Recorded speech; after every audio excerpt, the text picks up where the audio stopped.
Good morning. This is the part that we hate, because this is the first big community event of the fall, and we know that everybody's chatting and catching up. Did everybody have a nice summer?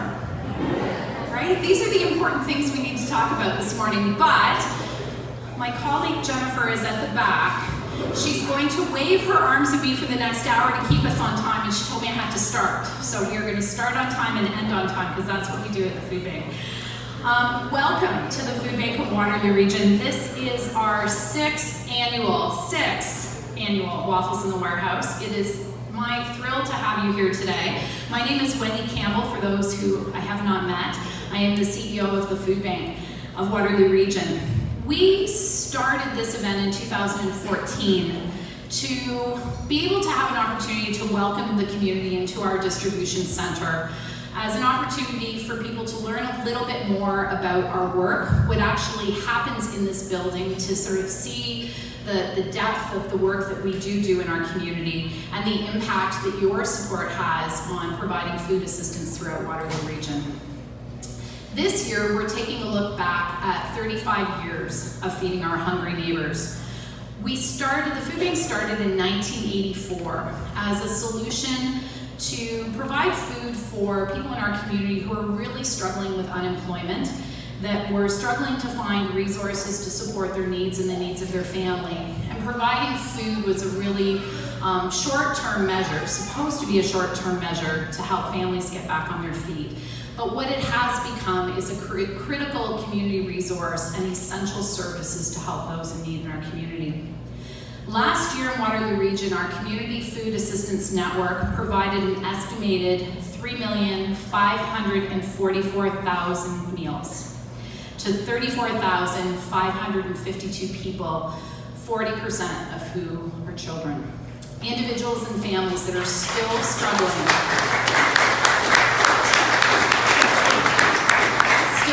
to make ends meet in our community.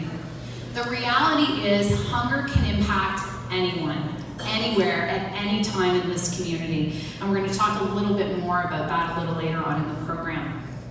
But before we get started, and welcome our first guest to the stage, I need to thank our generous sponsors. We could not host this event without the support of sponsors. I hope everybody enjoyed the breakfast. There's lots of coffee when we're done, I think. I hope. I need more coffee. But I want to thank, and I'm going to read a lot of these so I don't miss anybody, our presenting sponsor, the Elementary Teachers Federation of Ontario, AV Ontario, our AV sponsor, our food station sponsors, Kitchener Utilities, the Dean Group, Henry Walser Funeral Home, our row sponsors, SG Cunningham, Waterloo Regional Police Services, Herb Transport, Great Canadian Holidays and Coaches, Libro Credit Union, the Ray Lipsky Partnership, Joseph & Company, Below Blaney Construction, and GHD. Our in-kind sponsors, Canadian Linen, Han Rentals, Lowe's Home Improvement, Belgian Nursery, Real Canadian Superstore, and Starbucks.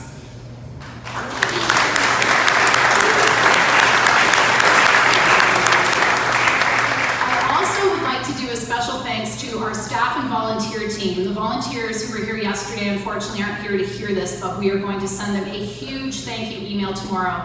Special thanks to the entire team for making this place look so fantastic.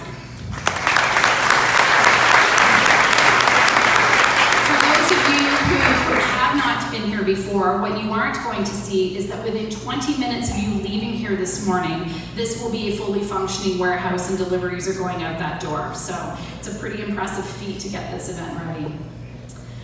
I would now like to introduce you to a couple of my food bank friends. Hello, friends.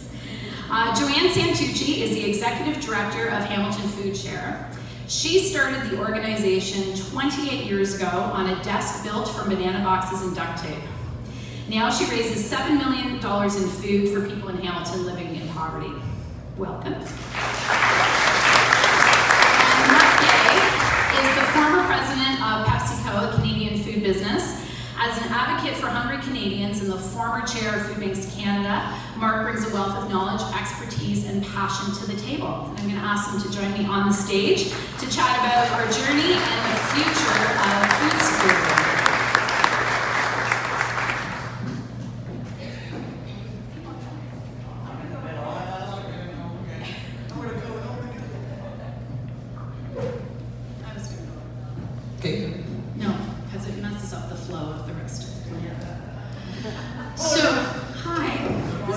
We've never done this before, so this is awesome.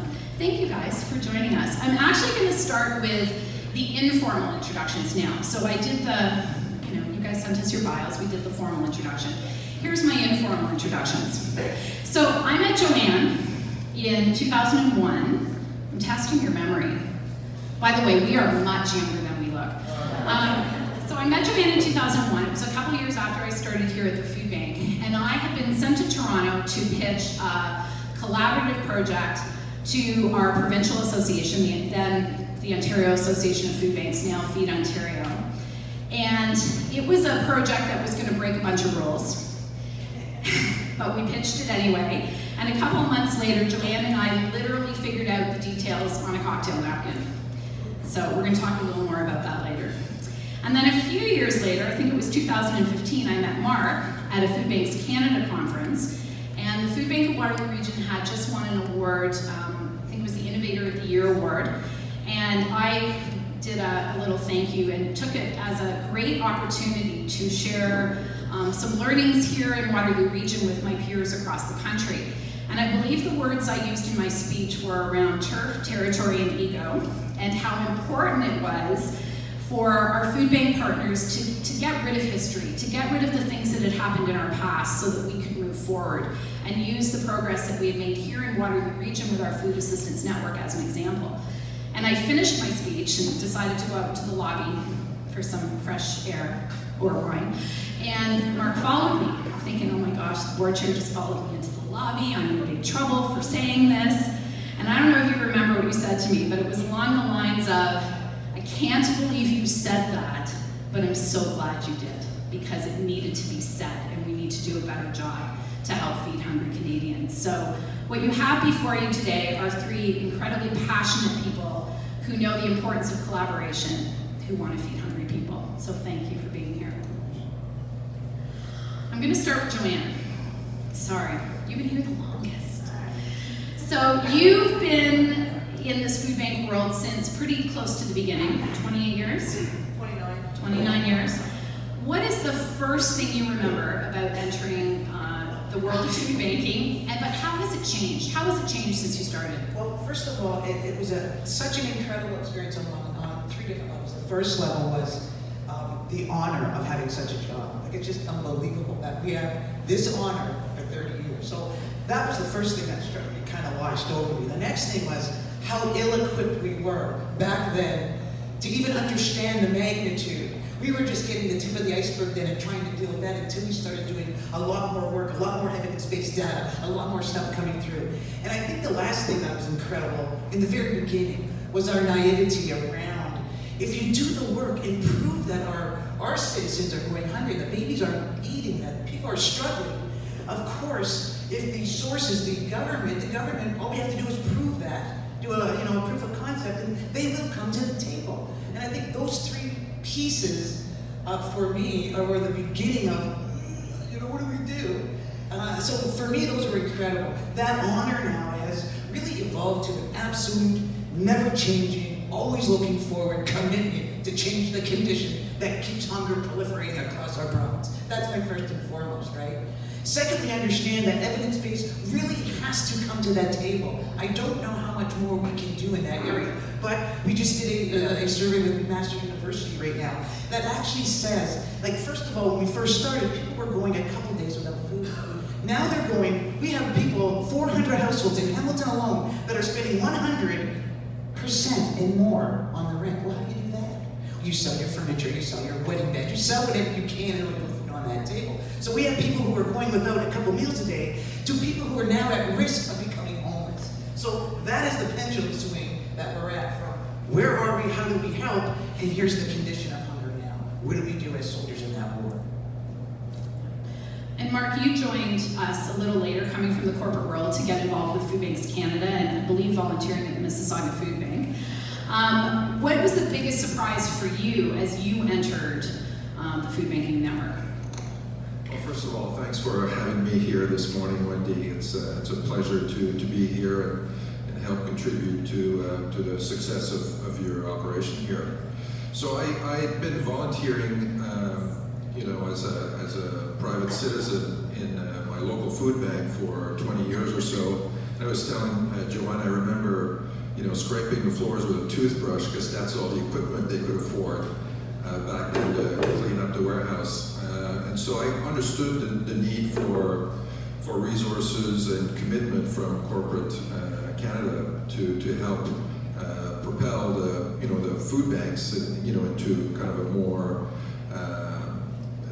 modern state of operation. So my biggest surprise, obviously, there was two. First, I was flabbergasted by the magnitude of the issue of food insecurity. You talked about the numbers for KW and Southwestern Ontario region, but multiply that by 30 for Canada. Over 1 million visits a month to local food banks.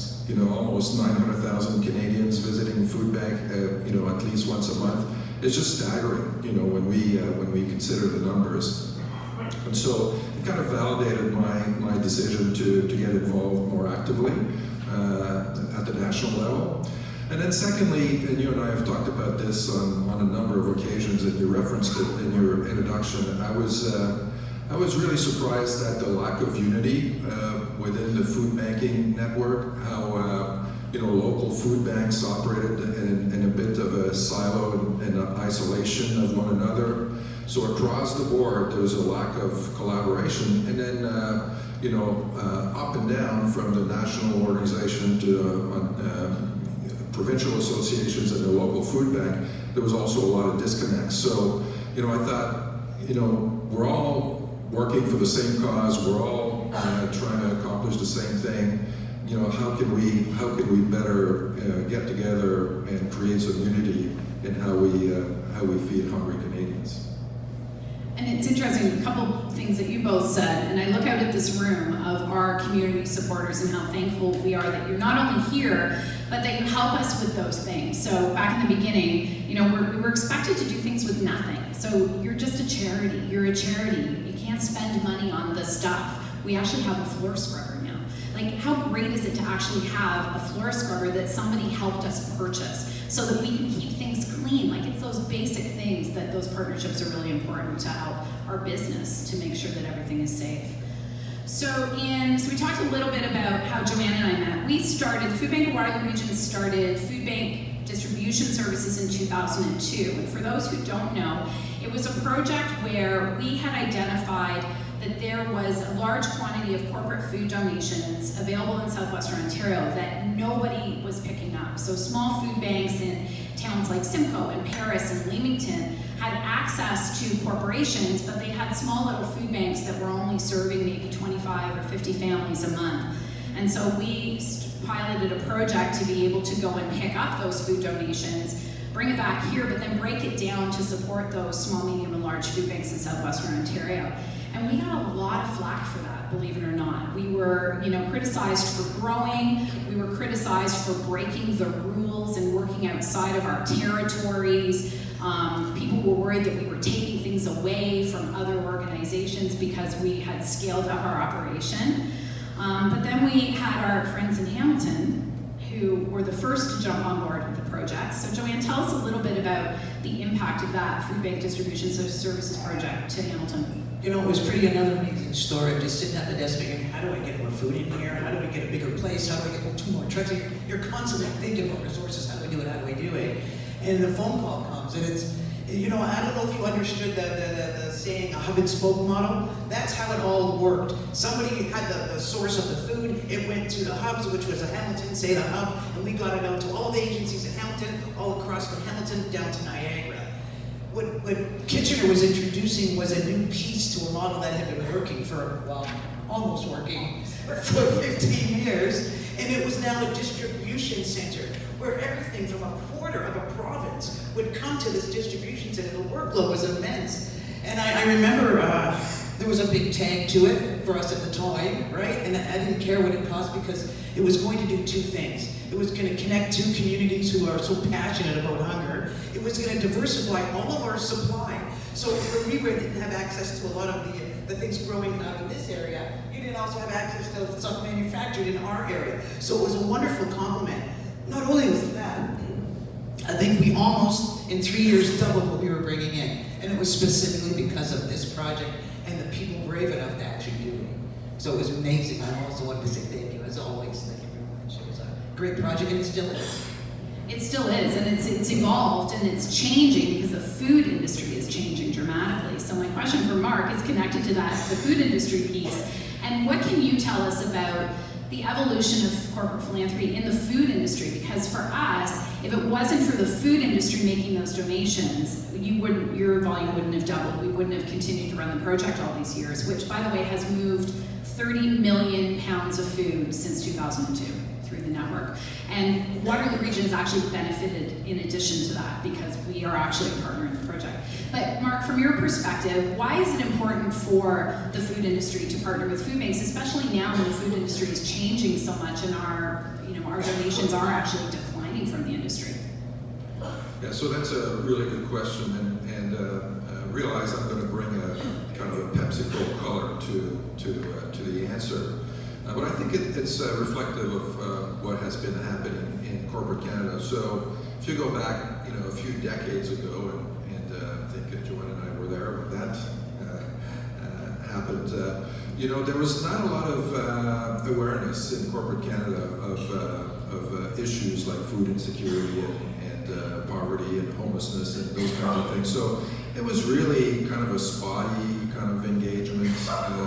You may have had a plant here or there making donations to the local food bank, but it was not really anything that was part of a master plan.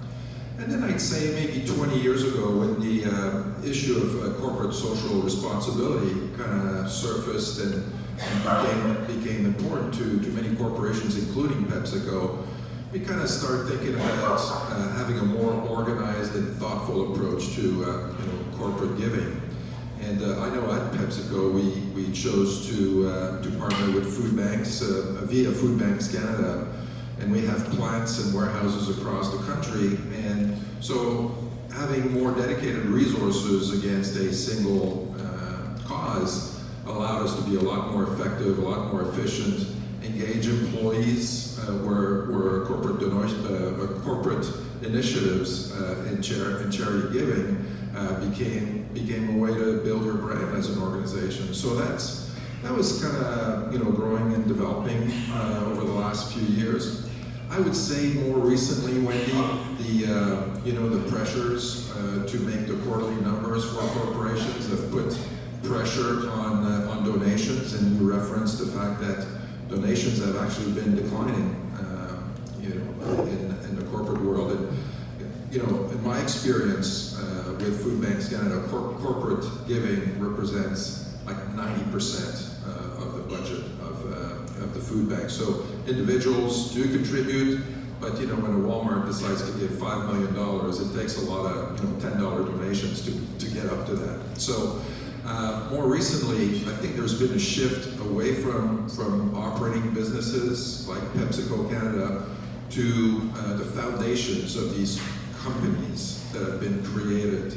And foundations, that's their job. The businesses will donate a portion of their revenues to the foundation, which is often located in a different country. In the case of PepsiCo, obviously the USA. And then it's the foundation's job to make sure that the money is distributed effectively to well-governed organizations.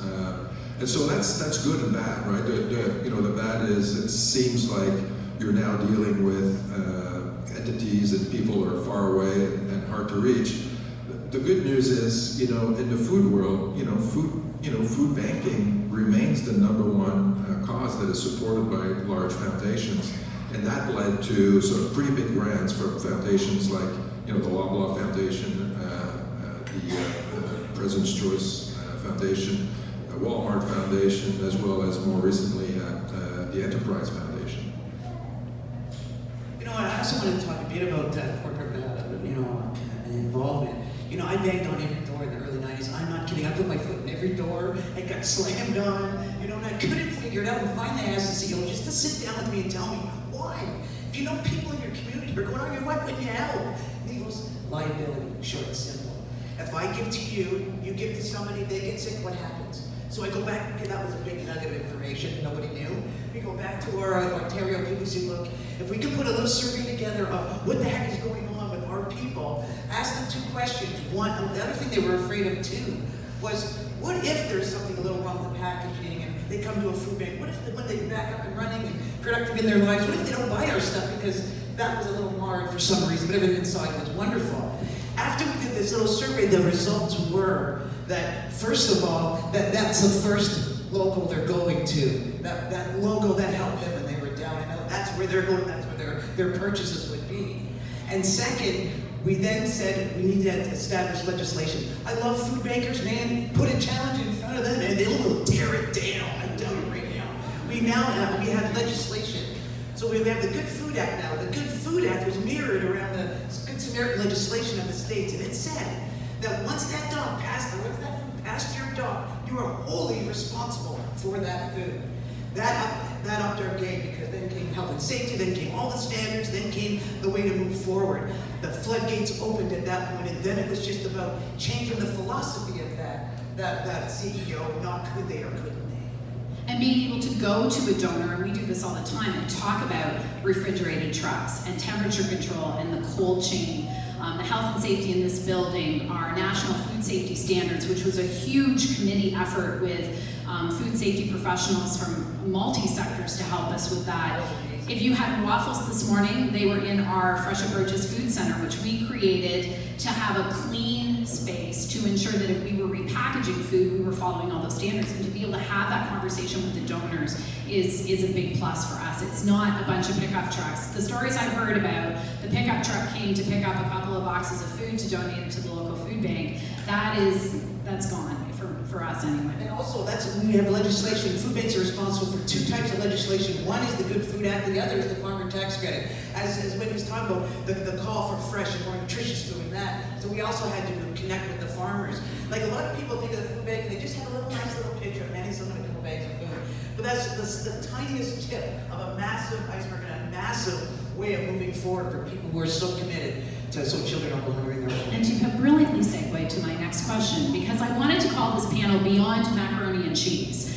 Because the reality is, there has been, I don't think we have any right now in the building, which is kind of funny, but there's been a huge shift in the type of food that we move, the quality, the quantity, the variety. And when we moved into this building, actually I believe it was September 21st, 2000, so almost 19 years ago this week, 70% of what we distributed was non-perishable food. So this building was set up for non-perishable food. Now, 65% of what we're moving through this facility is fresh or frozen. And where you guys are sitting right now, seriously, in 2 hours, is going to be a hubbub of activity and a bit of a bottleneck as we try to move fresh food. That's a freezer, that's a cooler. It's madness in here because it's shifted. So do you think that, and I'm going to ask both of you this question, do you think that the shift to a more healthy focus is having an impact, or has the potential to have an impact on changing the health of our communities? I think it does. It's like any engine. You got to put something good in it to keep moving. You can't put grit in your gas tank, or you're not going anywhere. But I think we're there now because of the evolution of what's going on. If you look at people that were going maybe a day or 2 days worth of food, now they're going maybe a whole month. Nutrition is really important when you're going for a long period.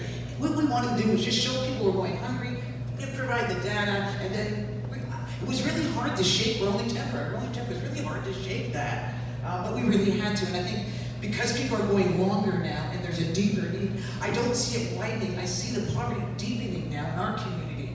So nutrition is even more so paramount in ours. Ours is 65% all fresh and frozen as well. So it's just an evolution of where we're going, and I think we would have got there on our own anyways, you know what I mean? But I think it is a better way to go. My turn. What was the question? So seriously, here's the answer for me. The answer is yes and no. I think the needle is moved. First of all, the general population is more aware of what constitutes a healthy meal. and therefore, there's definitely a push for healthier foods and fresher foods. And I've seen it in a variety of food banks. There's a couple of examples that come to mind. I've visited food banks across the country, as I'm sure you two have as well. But Vancouver and Fredericton and New Brunswick kind of stick out where they have their own vegetable growing operations, and they have their kitchens, and they do cooking classes for underprivileged Canadians, and that's great. But those are well-funded, well-resourced food banks. I've seen the opposite end of the spectrum, where you have a 3-person operation, in Swan River or Saskatchewan, where there's really very few resources, no freezers, no way that they can have the capability to educate people around healthy eating habits. So I would say yes, there's been a lot of progress, and that's great.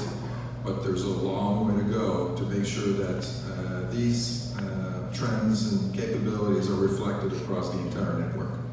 And one of the things we've talked a lot about is the reality of the work we do is actually rooted in the economic security of families to be able to buy the food. So even though the health and well-being of our programs has improved dramatically, at the end of the day, this is now a bigger, broader community issue about healthy eating and our ability to have the income to be able to buy fresh food and good product and good healthy product too. So it's a bit of a balance, I think, we still balance our food donations here. We have a philosophy that all foods fit.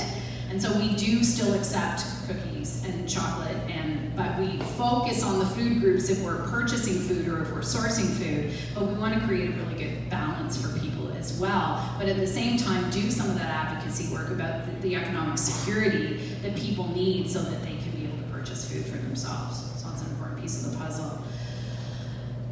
Why do you think, this is a big one, why do you think that food banking is still relevant and will continue to be relevant in the future? So we've been around for a while, and I don't think we're going to shut down when you and I retire. So why are we still relevant? I think we're relevant because at some point, you really want to look at your community. How do you determine whether your community is a vibrant or not? It's active, it's moving, it's engaging.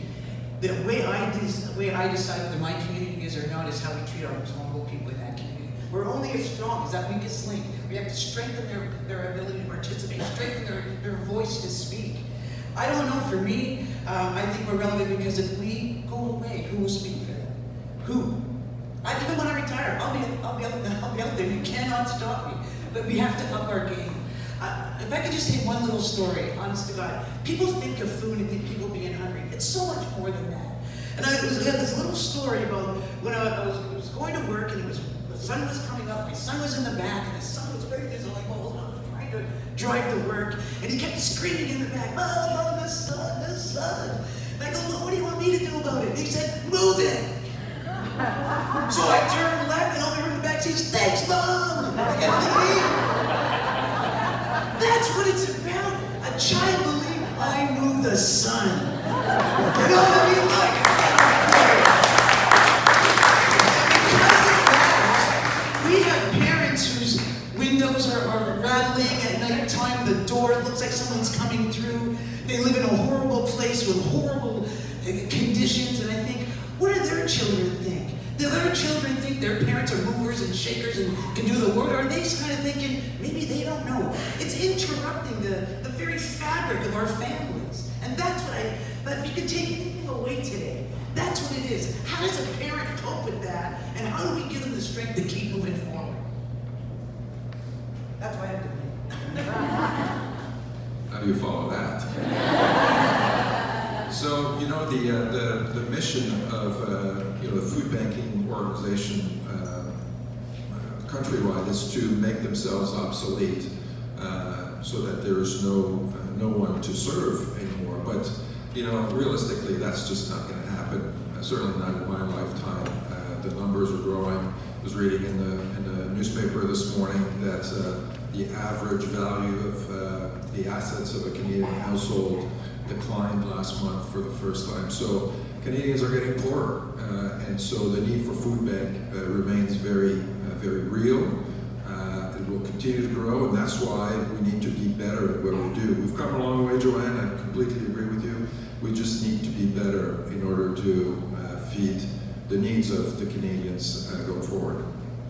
And our friend Sylvain Charlevoix, who was actually in the news yesterday, there's some great stories in the Toronto Star about connecting food and agriculture to some of the election issues. But Sylvain was actually a speaker at our very first Waffles event, and he talks about the food banks exist because of market failures, and that we are as much a part of the food economy as the farmers, as the food companies, that food banks are actually part of that food economy and a really big piece of that puzzle. So I think there's still lots of opportunity out there for us. So really quickly, before Jen starts flailing her arms at me, because I know it's coming, what's next? And I'm gonna ask Joanne this question first, because I know she's been itching since I asked her to do this to tell me what's next. What's next is policy change. Whatever we can do to change policy, that's where I'm going. I am not letting up, and we're going to keep sending those messages out for anybody who works in the municipality of Kitchener. Talk to your representatives. Tell them that we need to actually get up to that provincial level and tell them how communities across this province, hunger is proliferating because of these policies. And I think we've got a pretty big choir since we started 30 years ago, or 35, almost 40 for you, right? And I think what we need to do is stay on. Not you personally, because you look so beautiful today. Not like the old rag in front of you. So I suggest, though, I'm really suggesting that speak up, talk to your kids, tell them to talk to their teachers, tell them to talk to I spoke to the police chief today, how wonderful it was to talk about how we keep connecting hunger now to other things in the community. That community policing is really part of what it is we're doing here. And it's a great, it's a great honor to have that conversation with you today. So thank you very much for that, too. Can I give a really quick shout out to the students who are here today? I don't know if anybody had a chance to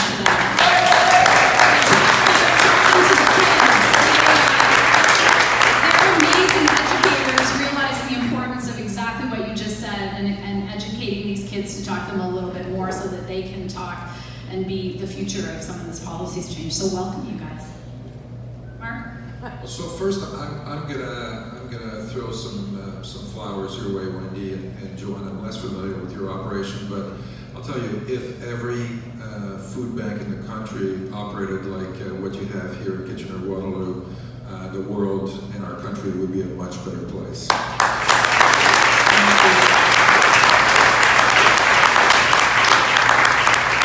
I would say what's next and what we need, number one, is people need to copy what you do here, more collaboration, helping out those agencies in southwestern Ontario.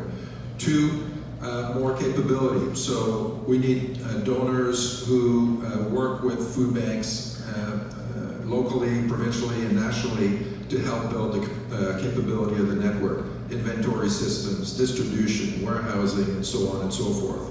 The food is there. Think about it, 30% of all food produced in this country goes to waste. If there was a way to gather that food and distribute it across our communities, nobody would go to school hungry in the morning, nobody would go to bed hungry at night.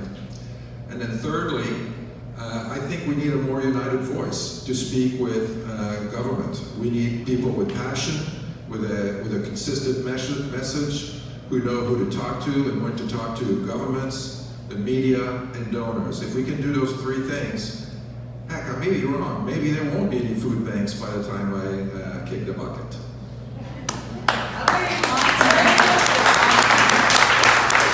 Thank you guys so much for that. I have a small gift for you. For those who had waffles this morning, our maple syrup was actually donated by our favorite country farm market, Early's. Thank you, Trevor, for the syrup. And we